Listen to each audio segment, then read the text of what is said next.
And breaking news right now in the Russian case against WNBA star Brittney Griner. Griner appearing in court this morning and pleaded guilty to drug charges. According to her lawyers, she could face up to 10 years in a Russian prison. Her friends and family ramping up calls for the U.S. government to bring her home.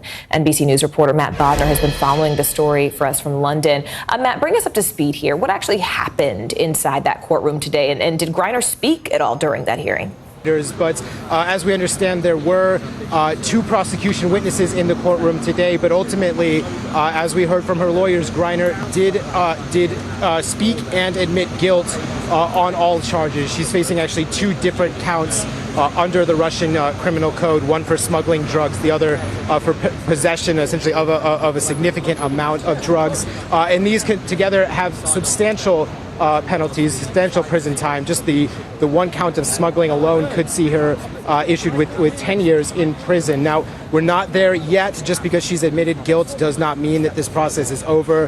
The Russian court will have to do a few more things. There's already a hearing scheduled for next week on the 14th, which we understand the judge will question her further. And then there will, of course, ultimately be the final verdict and the sentencing.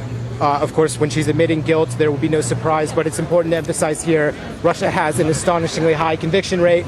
There was a 2018 survey that found it was above 99%. So there really wasn't ever any question, I think, how this was going to go. So I think we're just going to see them end the process now, and then we can start to move on to some other discussions about what the U.S. can do for her. Of course, today we heard there was a statement from Secretary of State Tony Blinken saying the U.S. government will continue to work to get her home, as well as the other American detainee, the big one in Russia, Paul Whelan, who's been there since 2017. So a little bit of progress in this case, but not really close to being done yet, Morgan. All right, NBC's Matt Bodner for us there in London. Matt, thank you.